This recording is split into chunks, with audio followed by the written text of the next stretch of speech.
What's up, guys? It's me, Squirrel back here again. Today we are going to be replacing the rotor on the F250 on this side. Just because when the guys at the shop took it and turned it over, or turned it down, they turned it down too much because it was pretty bad. So there were just some problems with it breaking and pulling to the other side actually. So I'm be replacing that pretty quickly. Also going to swap the front tires for different reasons. Still trying to figure out that grinding issue, but we will see from there. We'll go from there. Just taking off the caliper right now. Let's see if it's loose enough to too bad a finger. Yes, it is. I'm gonna leave it threaded a little bit. Let's get this bottom one right there.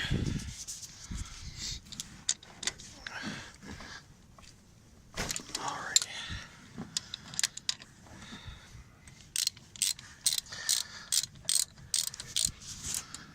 I'm just gonna stop recording right now just because it's hard to hold the camera and record.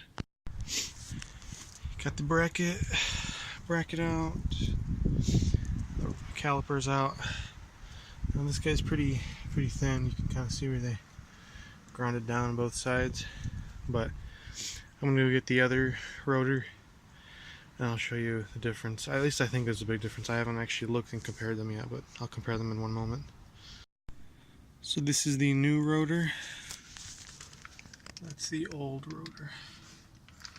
Not too different, but I guess it's just out of tolerance enough that if I brake hard, it doesn't want to, it pulls a little bit to the left. So it was pretty bad though when I took it off, just in general. A bunch of splotches of rust all over. You probably saw it in another video. I mean, honestly, the rotor kind of looked like that, but on there. So 40 bucks, you know, good rotor. Probably get around to replacing the other side in a little while. This doesn't need it right now. The pads are actually super good. So yeah, let's get this bad boy on. Fresh new rotor on this side.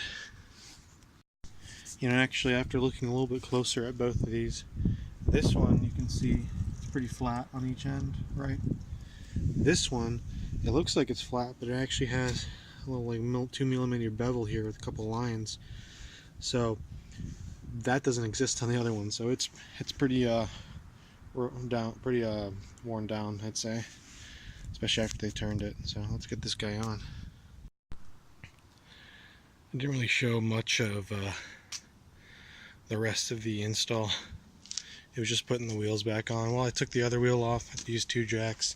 This one's old and pain in the butt to use, but it managed to lift this side a little bit, enough to take off the wheel. So swap the wheels. We'll see how she sounds.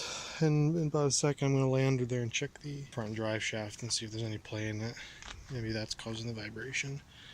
First, I'm going to clean up this stuff, put them back where it's supposed to.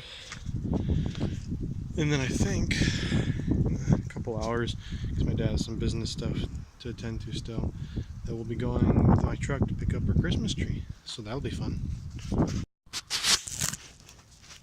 So I hope I've identified my grinding and weird vibration issue at speed.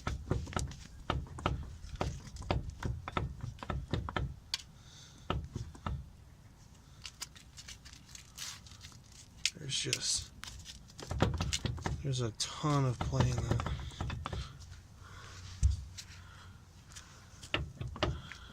For some reason I don't think there's supposed to be that much play in it.